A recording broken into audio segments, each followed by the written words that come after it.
সানি টকের সঙ্গে সিনেমার জগতে হারিয়ে যাও আর ছোট্ট করে সবকিছু জেনে নাও। আজ 23শে জানুয়ারি আর কাল 24। তো 24 তারিখে প্রচুর মুভির সম্ভার নিয়ে আসতে চলেছে কিন্তু আমাদের সামনে। তাই কোন প্ল্যাটফর্মে কোন কোন মুভি আসছে এবং সেটা কি ধরনের গল্প হতে চলেছে সেগুলোকে ছোট্ট আকারেই তোমাদের সামনে তুলে ধরবো। তাই এক ঝটকায় সবগুলো একসাথে জেনে নিতে ভিডিওটি স্কিপ করো না। প্রথমেই যেটা বলবো সেটা হচ্ছে সিপ্রাপল্লী। সিপ্রাপল্লী আসতে চলেছে অ্যামাজন প্রাইম ভিডিওতে। পঞ্চায়েতের তেলেগু রিমেক হচ্ছে এই সিপ্রাপল্লী।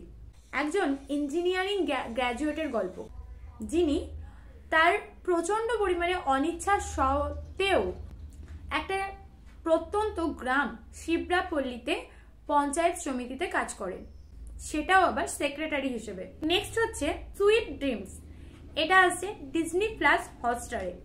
মিথিরা পালকর আর অমল পরাশর অভিনীত এই মুভিটি হচ্ছে একটি রোমান্টিক কমেডি মুভি, যেখানে দুই অপরিচিত মানুষের জীবনের গল্প জানবো আমরা, যারা একে অপরকে নিয়ে অদ্ভুত স্বপ্ন দেখবে এবং তারপরেই তাদের দুজনের জীবনে বিভিন্ন ধরনের পরিবর্তন আসবে। তো কি সেই পরিবর্তন জানতে অবশ্যই চোখ রাখুন ডিজনি প্লাস হটস্টারে। নেক্সট আসছে দ্য স্যান্ড ক্যাসেল। এটা হচ্ছে নেটফ্লিক্সে। ম্যাটি ব্রাউনের পরিচালিত এটি একটি মিস্ট্রি থ্রিলার মুভি।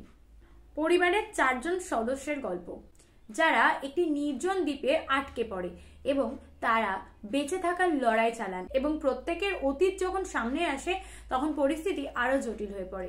তো সেই অবস্থা থেকে তারা কি বেরোতে পারলো সেটা জানতে চোখ রাখতে হবে নেটফ্লিক্সে। Twilight of the Warriors world in.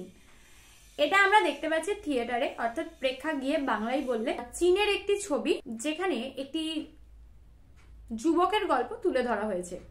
আইন শৃঙ্খলাহীন ওয়ার্ল্ড সিটিতে আশ্রয় নেওয়া এই যুবকটির অতীত তাকে অনুসরণ করে, তখনই শুরু হয় সমস্যা।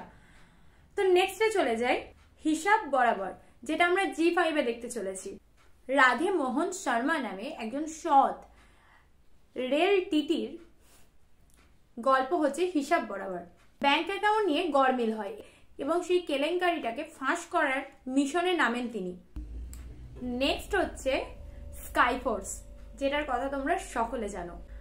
আর অলরেডি এটা নিয়ে আমার চ্যানেলে অনেকগুলো রিভিউ অলরেডি রয়েছে, সেগুলো তোমরা গিয়ে দেখে নিতে পারো। আরও তার পাকিস্তানের মধ্যে যখন যুদ্ধ হয় সেই সময় 1965 সালে পাকিস্তানের সদগোধা বিমান ঘাঁটিতে ভারতের প্রথম বিমান হামলার উপর ভিত্তি করে এই মুভিটি তৈরি। তো বক্স অফিসে কতটা কালেকশন করতে পারে সেটা দেখতে হচ্ছে। সেপ্টেড, যেটা আমরা দেখতে পাচ্ছি ওটিটি প্ল্যাটফর্ম নেটফ্লিক্সে। প্যারিসে বসবাসকারী 4 জন মধ্যবয়স্ক পুরুষের গল্প নিয়েই কিন্তু এই রোমান্টিক কমেডিটা। তাদের পার্সোনাল এবং প্রফেশনাল লাইফে নানা রকম চ্যালেঞ্জের কথা তোমরা এখানে দেখতে পাচ্ছ। লাস্ট অ্যান্ড ফাইনাল হচ্ছে ফ্লাইট রিস্ক, যেটা তোমরা প্রেক্ষাগৃহ অর্থাৎ থিয়েটারে দেখতে পাচ্ছ। এই ক্রাইম থ্রিলার একটি ডেপুটি মার্শালের গল্প। তিনি একজন সরকারি সাক্ষীকে আদালতে নিয়ে যাচ্ছেন, কিন্তু পাইলট তখন একজন ভাড়াটে খুনি হিসেবে ধরা পড়ে, আর সেই সময়ই ঘুরে যায় গল্পের মোড়।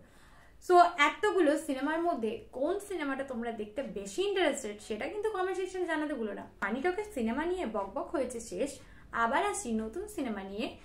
তোমরা সবসময় থাকো ফ্রেশ। তো আজকের মতো টাটা। আর যাওয়ার আগে সাবস্ক্রাইব বাটনটাকে কিন্তু টাচ করে যেও।